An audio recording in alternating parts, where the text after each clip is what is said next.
Welcome to another episode of Healing Through Love.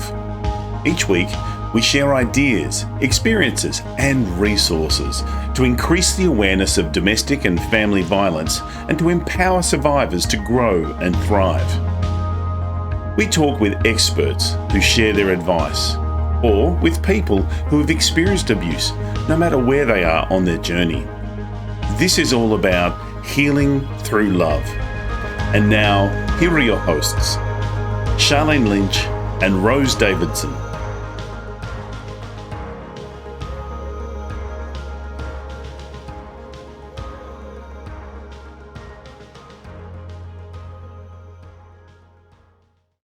The Healing Through Love podcast with host Charlene Lynch and Rose Davidson would love to acknowledge Global Glamping Charities Incorporated for generously supporting this podcast. Global Glamping Charities, solving homelessness in all of its forms. Reach out to them at globalglamping.org. The Healing Through Love podcast with Charlene Lynch and Rose Davidson. In episode 59, Mary-Anne Bennett shares with us how she educates and empowers women to reimagine what is possible in life.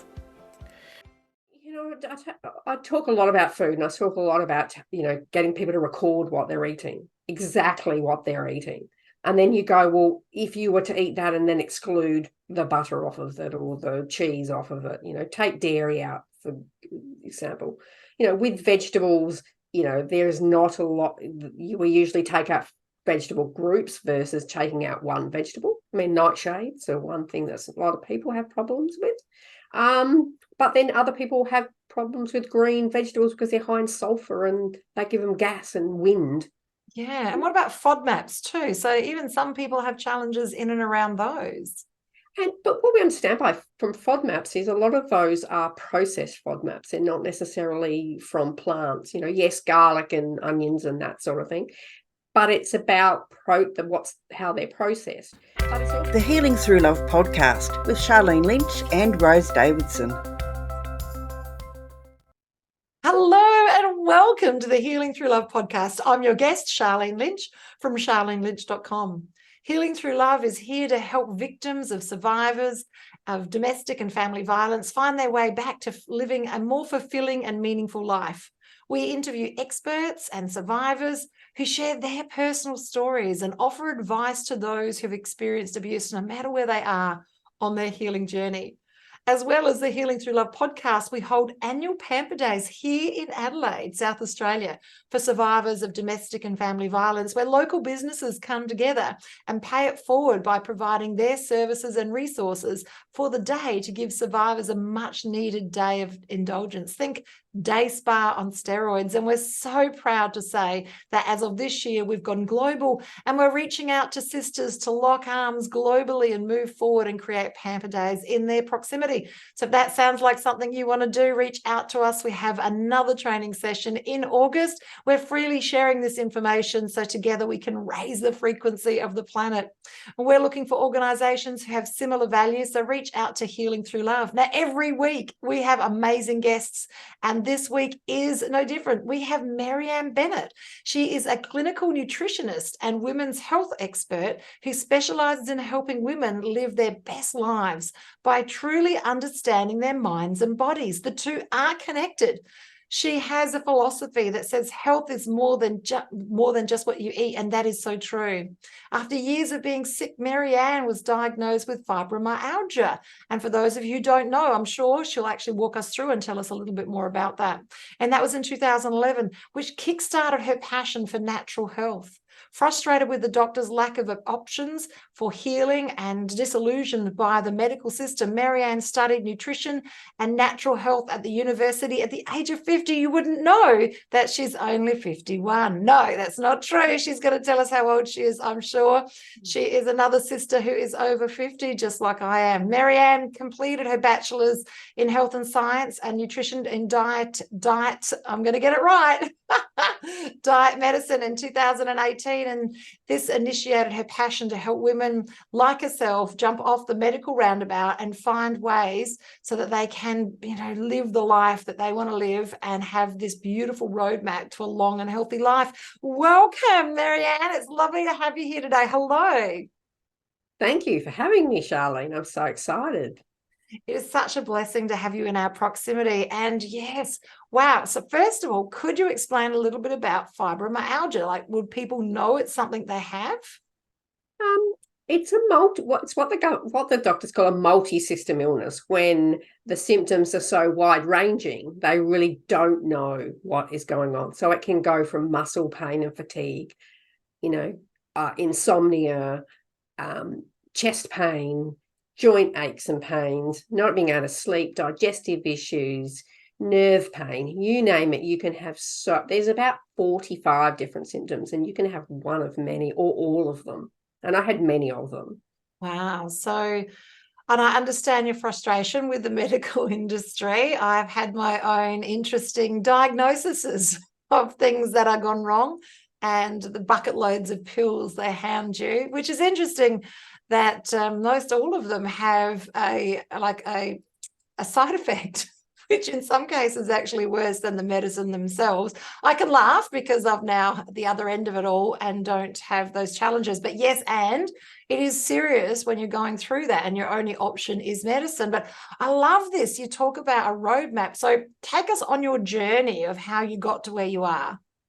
Well, after having discovered that the doctors and Dr. Google were just not going to help me heal, I just started a quest. I just said, at 45, there is no way that I'm going to stay sick for the rest of my life. I had 4 kids. I had a couple of teenagers still at home. I had 4 grandkids. And so I started talking to people. A naturopath told me, look at toxins, look at what you're being exposing yourself to. But by then I'd spent 20 years in the cleaning industry. I was exposed to toxins. I looked at my diet. People told me to give up sugar and coffee and alcohol, and I did all of those. Well, maybe not the coffee. But yeah, changed my diet radically, but I felt like I was taking one step forward, 2 steps forward and 1 step backwards, because I really wasn't getting anywhere. I saw natural health practitioners, just about everyone you could name, and they really had no idea. And so I thought, well, what else can I do? So I actually had an advert on the radio. It said, come and study nutrition, like come and learn how to heal. And I'm going, wow, that sounds like me. It was the year I turned 50. It was about 3 months before I turned 50. And I went along to the open day on the Saturday and went, within an hour, I'd signed up on the dotted line. But the scary thing was, as I drove home and then went, oh my God, what have I done? I hadn't studied since I left home 16 and pregnant. I had no idea what I was doing, but I had this determination to heal myself because I didn't want to stay sick for the rest of my life. Wow, that is so brave that you would be in that position to feel your intuition and take action on that, even though in the face of it, it looked like, was this really a smart decision? But congratulations on following your intuition.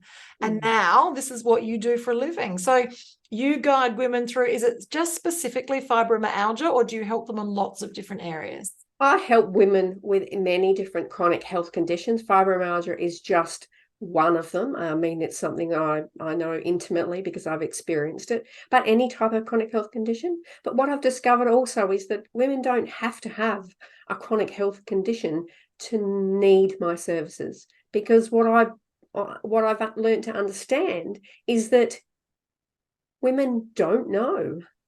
It's not what they know, it's what they don't know about health. It's what they don't know about their own bodies, and they don't listen to the signals. Women get signals, or humans get signals, a long time before they get chronically ill, and they don't listen to them. So I now teach women to listen to their bodies, to understand how the mind-body connection, because there is a distinct, and learn how to nourish themselves with food, with relationships, with self-love and self-healing, so that they can thrive for the rest of their lives. Isn't that what we all want? Yes.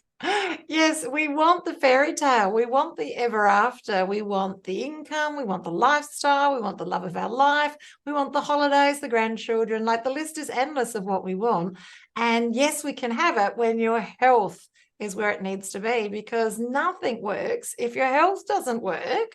You certainly can't travel if you've got irritable bowel syndrome, and you certainly can't, if you can't manage your anxieties, you can't get on stage and have a conversation in front of thousands of people. So yes, and yes, we do need to take care of that. So it starts with a journey. The journey starts with a level of awareness. Is that what you're saying, Mary-Anne? Because what I find is a lot of it is, as I said, it's not what they know, it's what they don't know. It's education and awareness around, health really isn't that hard. I think the biggest thing that I have to overcome is that the women that I work with believe and are conditioned to believe that chronic illness and getting aches and pains and all that is just a normal part of aging. Well, I want to go, hell no, it's not. It's not. I want to break the mold and break the myths that that's the case. You just have to step up and learn about your body and learn how to listen to it and learn what it needs. It's telling you what it needs. You just don't know the language yet. You just have to learn the language of your body. So having that level of awareness and being able to see or feel or understand the signs so that you can connect to what it is that your own body's intelligence is telling you that you need to do to move forward. Is that right? Absolutely. I call it mind body nutrition. But that's not where I started. I started at the nutrition, worked on the body, and then worked on the mind, and understood that was not the roadmap to doing a CAD, because I realized that if I had worked on the mind first, understanding the mind-body connection, understanding my emotions and all the things that I'd been through in my life, including domestic violence, how they had were still impacting my health at a cellular level. So you remove those negative emotions, and you can then learn how the body works, and then learn how to nourish it, and then learn how to heal. So I've just flipped it on its head. What I did, I've just flipped it around and gone, that's the way I did it, but that's not the way that it works best. Flip it on its head and go, let's work on that mind connection first. I love it. Okay. So it's, first of all, having some level of awareness so that you know that there's something that's not exactly as it should be. Not taking for granted these aches and pains and things that happen as we get older. They're not necessary. That's part of an old paradigm. That's not how life needs to be. There is a brighter future. And then the next step is leaning in to understand the separation between the mind and the body, or understanding how they work together. Is that what you're saying, Mary-Anne? Understanding the connection. That we're intimately connected. Nothing in the body works in isolation. It is it's all connected. I mean, we call our gut our second brain. It's because they are cool. And understanding that we spend only about 5% of our days in that that's the conscious part of our our conscious, but a lot of what's happened to us is unconscious, stored in our unconscious. And if we can remove those stored negative emotions and those still beliefs and behaviors and conditioning that we get used to, it can actually have a profound effect on the rest of it. And I only learned that in the last year and a half. I did all the other stuff first and went, oh my God, it was just like mind-blowing. Yes, I hear you. So one of my favorite tools is definitely my journal. It's like almost my best friend. And I do you journal, Mary-Anne? I absolutely love journaling. I call it brain dumping. It's so true. And it gives you the opportunity to have, again, as you're saying, to lift that level of awareness so that you can see that there's an issue and any of those patterns of behaviors that are seeping through in our language that are created by our mind's eye. And we can lift that level of awareness to it, and then we can do something about it. And you're right that as a woman who's 56, I hear a lot of my friends saying, that their feet hurt, but that's normal, and my hips hurt, but that's normal. I'm like, no, it doesn't have to be. There is another way. So you've tried lots of different foods. Do you find that there are foods that you would suggest to people, or is it really about individuals? I believe it's individualized. I mean, for me, you know, I've discovered 7 years ago that I was celiac. I'd probably been celiac my whole life. I'm dairy intolerant. I'm grain intolerant. I also try to stay, you know, to have a low histamine and low amine diet, which means, you know, only very moderate amounts of animal protein. And I also am oxalate intolerant. I have all these food intolerances. So for everybody, that's going to be different. You know, some people want a plant-based diet. Is that better for you? Not necessarily. We can I look at people's health all the way down to their genes. So you can see if someone is genetically predisposed to not actually be good, meat is not actually good for them, or plants, not altogether all plants are good for them. So all completely individualized. I don't believe there's one size fits all when it comes to any diet. Yeah, I'd be fascinated to find. So my body reacted first of all to meat. And I just was like, oh, this isn't really comfortable. And then I became a vegetarian. And now my mind's like, I'm like one of those vegetarians, you know, the painful ones.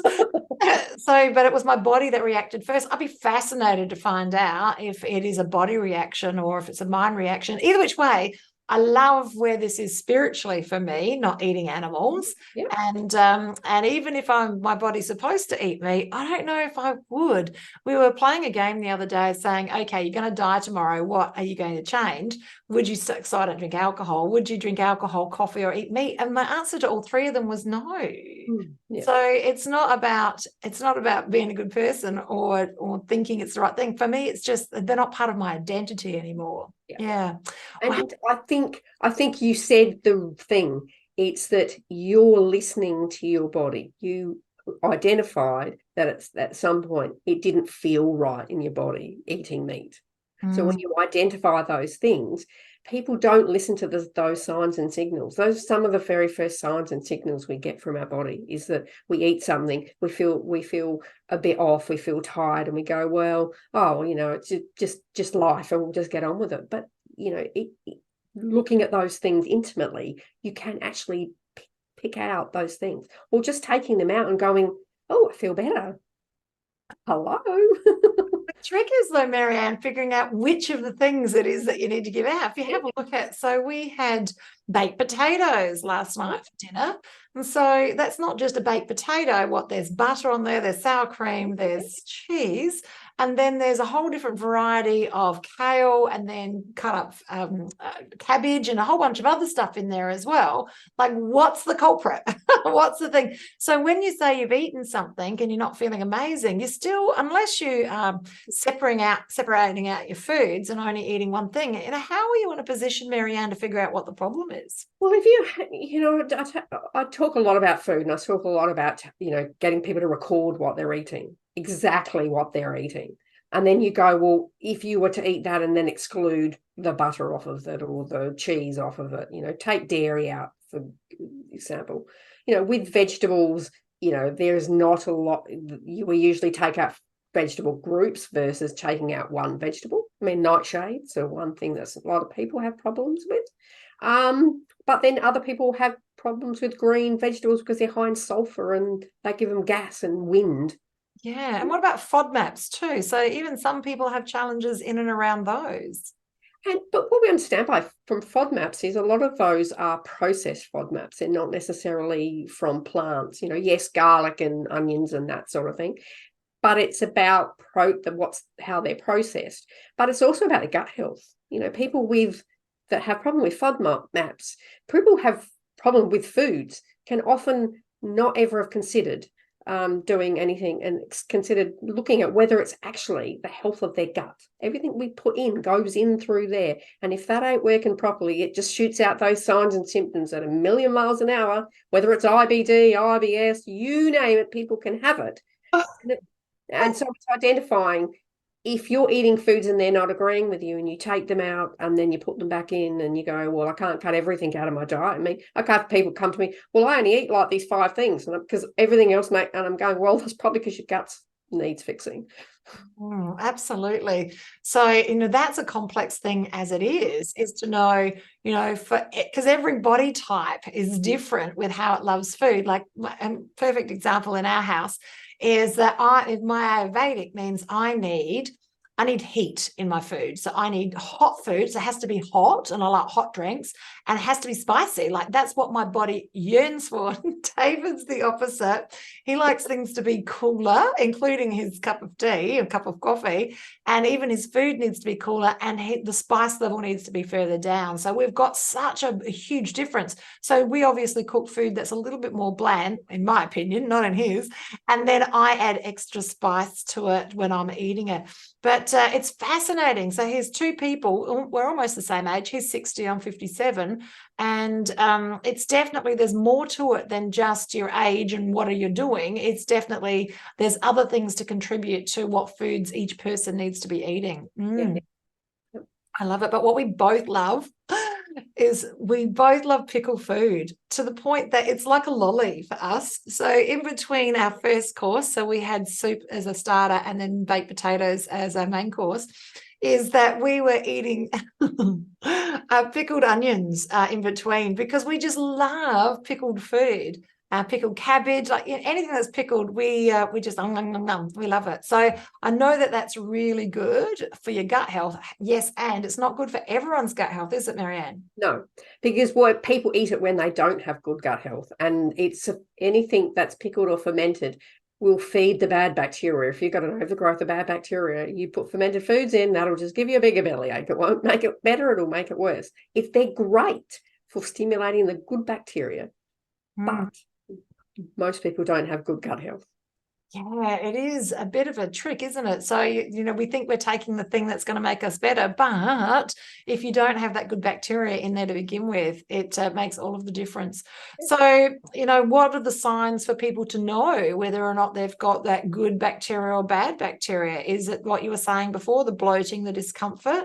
Yeah, a lot of those bodily signs and symptoms, gas and bloating is after eating, and a lot of people experience waking up in the morning and by the end of the day they feel like they're 6 months pregnant. That's just a sign that your body's just not digesting your food. Other signs are those signs where you eat certain foods and they just make you feel terrible. That you think, oh no, I've got a food allergy or a food intolerance. No, it's that the gut is so unhealthy it just can't digest them properly. Yes, and there is a little overindulgence. We go to the movies a lot. It's one thing that we both really love to do. And I'll get the giant popcorn, which is so not good for me. But yeah, I don't know. I didn't love it. So I don't do it all the time. But yeah, so there's also overindulgence as well. I'm a licorice lover. I love the texture and the flavor of licorice. There are limits to the amount of licorice that any human should really eat, just quietly, even if it's coated in chocolate. It still gets through. But yeah, the one thing that I do notice at 56 is something that I didn't notice earlier in my life, is that I'll get up more frequently to go to the toilet in the night time. And I think part of that is I'm still drinking fluid very late in the evening, but I'm not eating. We stop eating at 8, but I'll still have, I might have a soothing tea or something. But anyway, fluid after 8 o'clock, I notice that means I'll get up a little bit more during the nighttime. But I go straight back to sleep, so it's okay, and I don't mind. And I still love my cup of tea before bed. But they're all herbal teas, ones to make you feel calm and that sort of stuff. I love it. That is such a journey, Mary-Anne, and their two are so closely connected. And I think about when I was very unwell as a human, is my body was unwell, my mind was unwell, but what do you fix first, your mind or your body? So I do think, though, that when I spent more time, effort, and energy on my body, it gave me that more connection to my intuition to help me fix the head. So what came first, the chicken or the egg? I don't know. I'm going to go, let's have a look at your body first, and then on the way we can fix what's happening in your head. I don't know, Mary-Anne, have you got your own opinion? Do you think one has to happen before the other? Well, what I've experienced with working with clients for the last 5 years or so is that you can help them try and help them fix their body. But if their mindset's in the wrong place, if they are unmotivated, or they just, one of the first signs that there's something going on emotionally is they just can't stick. They just can't do the things long term that you ask them to do. They really struggle because life is hard. and the emotions, they're just in have such bad habits. I mean, one of the things is habits, but they can't change. They have all the greatest intentions in the world to do the things you ask them to do, but they are so emotionally overwhelmed and burnt out from life, or tired from life, is that they can't. So if you can remove those emotional like almost like traffic jams, what I call them, you can actually help them to actually take those steps forward with actually doing the stuff that will help them with their health. I love it. I love it. Now, Mary-Anne and I were having a chat before we press play today. And one of the things that I love about how she serves people is she does hyper personalization.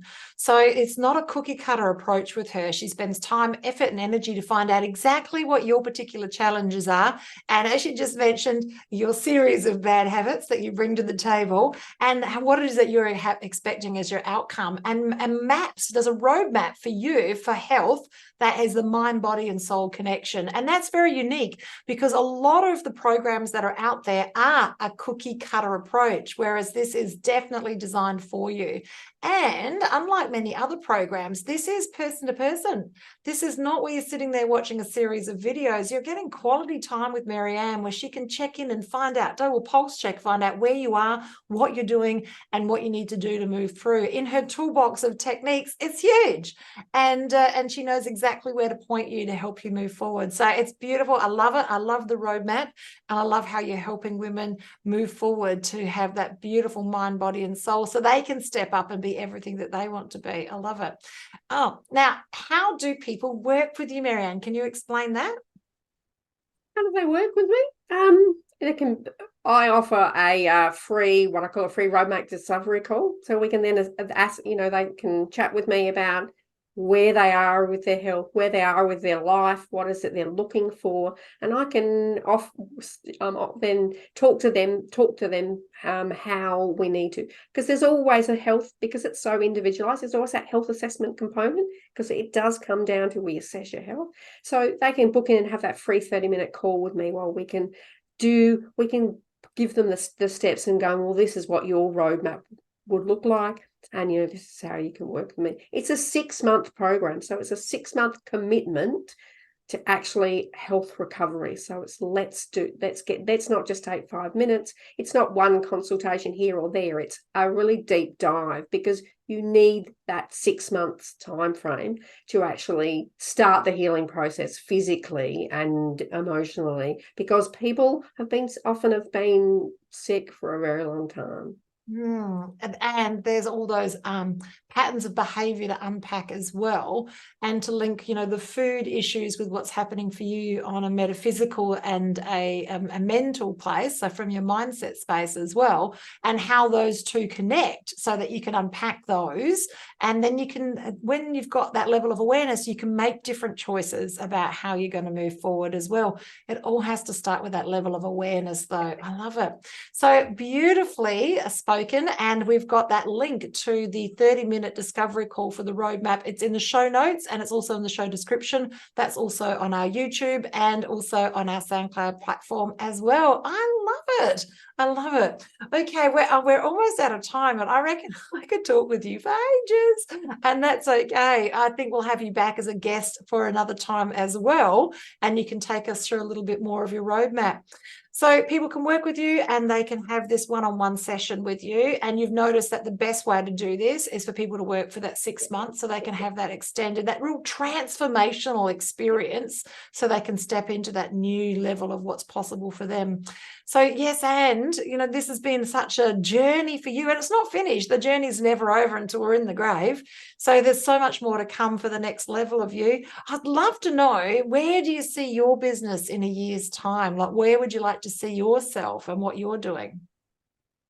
I want to take this. I want to be able to take it and do it on a high scale. I want to be able to scale it so that I can help more women. I want to take it around Australia. I want to be able to be facilitating workshops with thousands of women, where they can get it. We build their basic roadmap in a workshop, a whole day workshop. Well, no, I've got a 5-day retreat in on my vision board. That's my long-term goal. So there'll be a 5-day retreat. We take women through the process, and then we then can continue on after that through the 6 months. It's just going to be it was life-changing for me, and it's been life-changing for the clients that have worked with me so far. I just can't wait to do it for hundreds of thousands of millions of other people. I love that. You know what? I'm a firm believer in seeing the big picture, that when we can reach forward to a much bigger goal than we normally would think of, then it gives us an opportunity for that level of expansion. And the little things that happen in the way are just like pebbles on the ground rather than the cliff faces that they used to be. So that in itself speaks to your mindset, Mary-Anne, and how you're an avid believer in your own mindset and how you need to up-level that as well. So wow, that's congratulations. I love it. So again, listeners, today we've gone through some fascinating bits of information in and around not just your mindset, but also what's happening with your body and how those two are connected, and the beautiful roadmap that Mary-Anne takes you on. Now, that link to connect with her, I highly recommend. You know, even if it's not about not feeling amazing, even if it might be about that you're not where you want to be, because it could be that this is gut related and it's just that you're not reaching into that level of intuition, and you've got to have a healthy gut to have intuition. The two of them are connected, and Mary-Anne can help you move forward with that. I love it. So take advantage of her very generous offer for that free 30-minute call to have a look at working and moving forward. I love it. Now, on a leaving note, Mary-Anne, I'd love to know, what are your words of wisdom that you can share with our beautiful audience today? I would say, no matter where you are, whether you're stuck or whether you're just looking for direction, just don't stop. Just don't stop looking for what it is that lights your fire. Because that's what I've done. I've spent my whole life going through life and going, well, I don't know what I want. And when I discovered it, it's almost like the fire ignited under me, and I just can't stop, because there is so much to learn about yourself and about your body and about the world that will just give you that drive to want to actually then take that on. I always say, when I help one woman get her life back, to get her health and be the best version of her, it has a ripple effect. It ripples outwards. Be the ripple. Start your own ripple. I love that. Thank you so much. That's so beautiful. So that's a goodbye today from myself and Mary-Anne. Bye for now. Thank you for joining us for this episode of Healing Through Love. You can get further resources, see the show notes, or simply reach out to us via our website at htlaustralia.org. Thanks so much for joining us, and we look forward to your company next time on the Healing Through Love podcast.